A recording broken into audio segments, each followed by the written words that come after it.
El Museo Naval de Madrid reabre sus puertas tras 2 años en los que ha sufrido una profunda remodelación. Vamos a hacer una visita guiada por estas instalaciones con la ayuda de su director, que es el almirante Marcial Gamboa. Hola, almirante, saludos.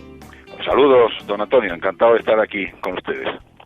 Almirante, en primer lugar me gustaría hacer un poco de historia. ¿Cómo y cuándo nació el Museo Naval de Madrid? Pues es una pregunta muy interesante, porque efectivamente el Museo Naval de Madrid, la gente, vamos, que ya nos conocen, creen que empezó realmente hace 177 años, ¿no? En el 1843, pero realmente los inicios podríamos llevarlos a finales del siglo XVIII, o sea, al 1792, que ahí el que estaba el secretario de Marina, de Estado de Marina, que era el don Antonio Valdés, pues reinando Carlos IV, pues ya creó ahí, ya vio la necesidad de crear un museo naval, pero realmente, además era en San Carlos, ¿no?, la población de San Carlos de Cádiz, pero ya con una idea más bien docente. Claro, piense que ahí estaba el Real Colegio de Guardiamarinas, etcétera, lo que es posteriormente la Escuela Naval.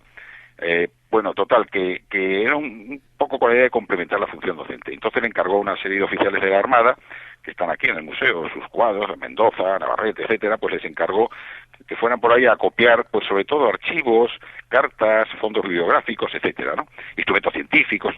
Pero bueno, esa iniciativa, claro, el final del siglo fue convulso, etcétera, pues se perdió, y hasta varios años después, con reinando Isabel II, pues no se vuelve a reabrir, ¿no? Y bueno, pues la iniciativa fue de siendo ministro de Marina, don Dionisio Capaz, que está en lo que es la entrada del museo, ya la gente que venga a visitarnos lo verán, lo que sería la llegada al museo, y posteriormente lo inauguró Joaquín Frías, siendo ministro Joaquín Frías, lo inauguró Isabel II, del cual tenemos la vajilla, en fin, tenemos varias cosas que conmemoran ese día.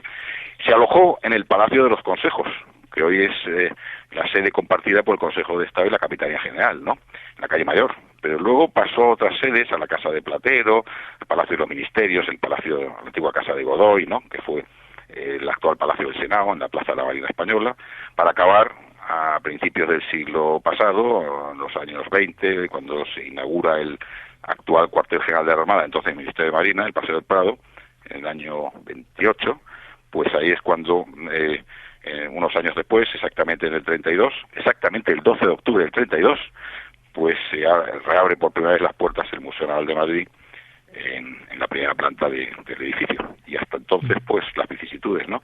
Fue su primer director, don Julio Villentato, que tiene más una cámara aquí dedicada y que estuvo pues casi 40 años, y luego y fue el que dio el primer impulso. Luego posteriormente hubo otra renovación en los años 90, siendo el almirante José Ignacio González Ayer, que estuvo también 9 años y marcó también un antes y un después en el museo.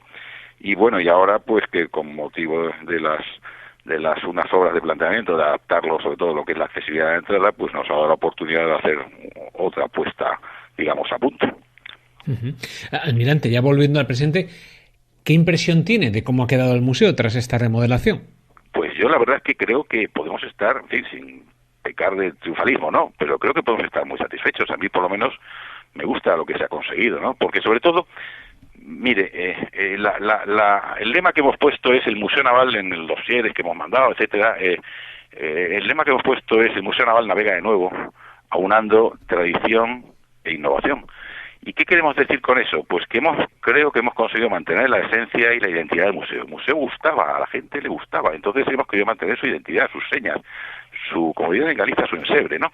Pero por otro lado, era necesario aprovechar la oportunidad que nos daba el tener que hacerlo más accesible, pues para buscar un discurso museográfico que se adaptara a los estándares que ya piden el siglo XXI, que tienen los museos actuales, clarificarlo y hacerlo más didáctico, ¿no? Lo que queremos es que el visitante, cuando finalice su recorrido por las salas, pues que se lleve una idea clara de que pertenece a una nación que tiene una armada que lleva 8 siglos al servicio de España, y que además muchas de las páginas más brillantes de la historia, pues don Antonio, se han escrito sobre las cubiertas de los buques de la armada. Eso es innegable. Bueno, pues eso es un poco la idea. ¿Para eso qué hemos hecho? Pues un museo, pues que sigue digamos, un recorrido marcadamente histórico, cronológico, en la que hacemos hincapié en los hitos navales, y luego buscamos, pues, fundamentalmente que, como dice el almirante mío, el almirante Rodríguez Garat, el director del Instituto de Historia y Cultura, que tengan un final feliz. Es que parece que solo existieron las veces que las cosas no nos salieron bien, y hay muchísimas que salieron muy bien y que también las vamos destacando, ¿no? Uh-huh. ¿En qué han consistido básicamente esos trabajos de remodelación del museo? Pues los trabajos empezaron con la necesidad de eso, de hacerlo más accesible, con una nueva entrada, ¿no? Una entrada accesible que antes era por el Paseo del Prado número 5, ahora es por el 3, ha quedado amplio, con espacios con áreas de acogida, una tienda, etcétera, todo eso en lo que es la entrada, ¿no? Una tienda amplia, en fin, todo, además es un modelo, a mí me gusta el diseño, intenta representar un buque, lo que son las cuadernas de un buque en construcción. Y luego, claro, ya eso pues nos obligó, entra directamente en lo que es en el museo, no es como antes, entonces entra en lo que era una de las antiguas salas del museo.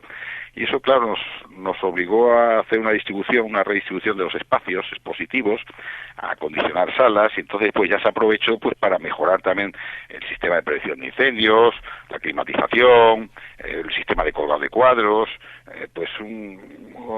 renovar algunas vitrinas.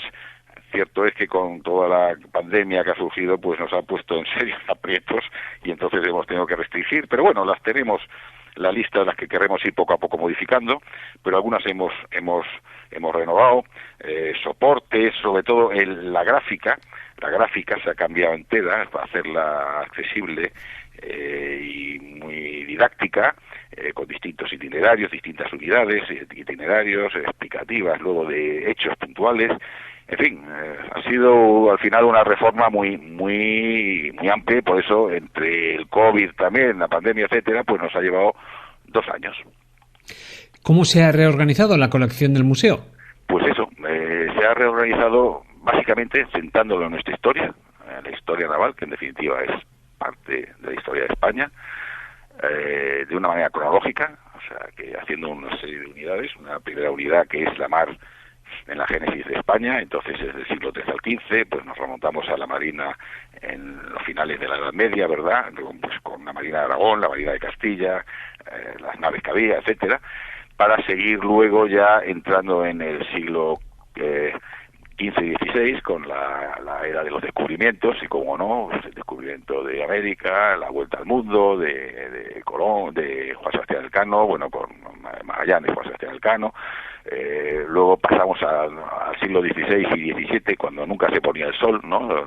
Que lógicamente pues nos ponemos en la época de Lepanto, Don Álvaro de Bazán, la batalla de las Terceras, etcétera, todo lo que fue esa época, para seguir avanzando en la historia, llegar al siglo XVIII, que es la creación de la Real Armada, los Borbones, con todas las épocas de las campañas científicas, la Celezo, en fin, todo lo que se vivió en ese siglo, que fue un siglo pues realmente significativo para la Real Armada. Luego hay unos patios monográficos, en ese siglo XVIII hay unos patios monográficos, el primero sería el de el siglo de oro de la construcción naval, ¿no? Que fue en el siglo XVIII, ya digo, donde tenemos pues muchos modelos expuestos, para continuar luego con el siglo XIX, que es el fin de un imperio, ¿verdad? Fue un siglo pues muy cargado desde que empezamos con Trafalgar, pero luego fueron las guerras carlistas, las guerras cantonales, y bueno, una época hay cierto resurgir, ¿no? Sobre todo con ciertos inventores, Peral, González Fontoria, Villamil, pero Bustamante, construcción de buques, etcétera, para acabar pues con la pérdida de las colonias, ¿no? En Cuba y Filipinas, ¿verdad? Y luego ya entrar en el siglo XX y XXI, que es la vuelta a los mares, ¿no? Entonces, pues empezamos con los planes de escuadra de principios del siglo XX. Efectivamente no eludimos la creación de lo que es la aviación naval, la arma submarina, guerra civil, y luego ya pues acabar en el siglo XXI pues con los barcos modernos, tan modernos que tenemos hoy, que construimos y exportamos y que navegan pues por todos los mares del mundo. Para finalizar con una pequeña sala que es la Armada hoy, que es qué estamos haciendo ahora mismo en la Armada, ¿no? Entonces es más, digamos, fuera del contexto del discurso del museo, por entendernos, ¿no? Y son las misiones en las que estamos desarrollando ahora mismo, con algunas maquetas de algunos barcos que están actualmente en operaciones. Y bueno, hay otra sala más que tampoco me parece que he mencionado, que es también monográfica, que es la de la defensa de las rutas comerciales, donde pues todo lo que fue la ruta del Galeón de Manila y bueno, y la defensa que hacíamos de durante más de 250 años de esa importante ruta comercial que unía Filipinas con el continente americano, en particular con Acapulco.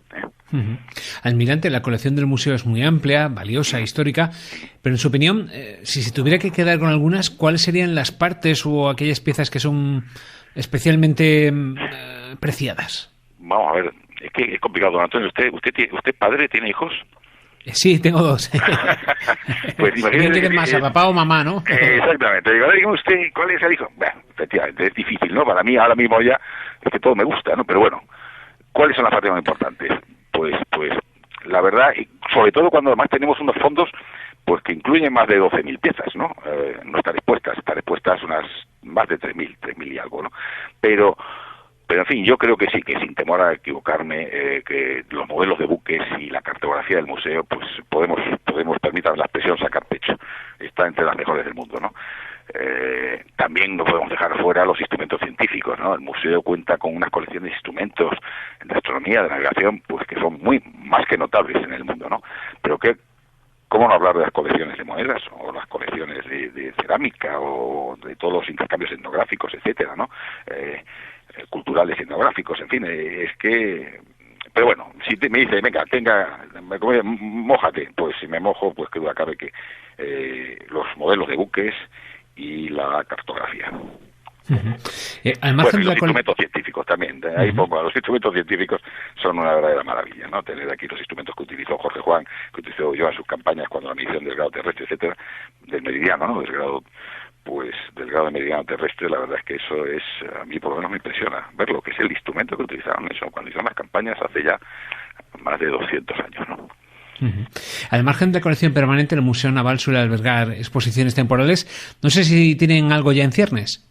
Efectivamente, Antonio, hacemos exposiciones temporales, además algunas con mucho éxito, como la última, ¿no? Que fue la de, seguramente habrá oído hablar de ella, ¿no? La de Fuimos los primeros, ¿no? Magallanes, Elcano y la Vuelta al Mundo, ¿no? Que se inauguró en septiembre del año pasado y hubo que ampliar hasta, me parece, hablo de memoria, hasta diciembre o hasta enero, creo que era hasta enero, y fue tal el éxito que se prorrogó. Y iba a ser probada otra vez más, pero claro, surgió la pandemia y hubo que clausurarla, ¿no? Quiero decirle que efectivamente las exposiciones temporales suelen ser de mucha demanda, muy demandadas y con éxito. Teníamos una en suspenso, una que hubo que dejar en suspenso, que estaba ya organizándose, que iba a ser con un primer aperitivo, si me permite la expresión, en San Fernando, en Cádiz, en Rota, que era sobre la participación de la Armada en la independencia americana, ¿no? Que fue notable y que mucha gente no lo conoce. Pero claro, ahora mismo pues todo esto quedó en suspenso y bueno, pues ahora de entrada vamos a abrir el museo, vamos a intentar ir viendo cómo vamos conviviendo con la pandemia actual y bueno, pues ya nos plantearemos, pues una vez que pase todo esto, pues el volver a montar una exposición temporal, por supuesto. Además del Museo Naval de Madrid, la Armada tiene otras subsedes que también ejercen una labor importante, además en zonas costeras. Es cierto, tenemos lo que son los museos filiales dependientes del Museo Naval, ¿no? En las cabeceras marítimas, ¿no? Tenemos en Cartagena, en San Fernando, en Ferrol y en Sevilla, la Torre del Oro, que además es, yo creo, de los más visitados, o sea, llegar a tener hasta 400.000 visitantes al año. Ahora mismo con la pandemia usted puede suponer que no es así, claro, pero es un museo muy demandado. Y luego en Las Palmas tenemos más que un museo, hay un proyecto, sobre todo que en ciernes, en el que estaríamos ahí en base a futuras obras que probablemente hagan lo que es el cabildo, ¿no? Para ensanchar el paseo que hay allí, entonces el museo quedaría en un sitio muy visible si todo eso llega a buen fin y bueno, se acometería ya para que sea un museo como tal museo, ¿no? Ahora mismo pues es, digamos, un lugar donde la Armada tiene pues muchos recuerdos y bueno, pero los básicos, los que tienen su discurso y que tienen un aforo de visitantes importante, están en Cartagena, donde además hay una importante representación del arma submarina, en Ferrol y en San Fernando, ¿no? Y bueno, Pues la verdad es que son museos visitados, sobre todo, bueno, depende de las épocas, ¿no? Pero suelen ser visitados y con éxito, ¿no? Pues almirante Marcial Gamboa, director del Museo Naval de Madrid, mucha suerte en esa nueva singladura con unas instalaciones nuevas y gracias por acompañarnos hoy en Españoles en la Mar. Muchas gracias a ustedes, muchas gracias por darme la oportunidad de poder decir que lo que queremos en definitiva es acercar la historia de la Armada, ¿no? Que en definitiva es una parte consustancial de la historia de España a todos los españoles, para que la conozcan, para que estén orgullosos de ella y porque además yo creo que para saber a dónde hay que ir, hay que saber de dónde se viene. Así que muchísimas gracias por esta oportunidad, don Antonio.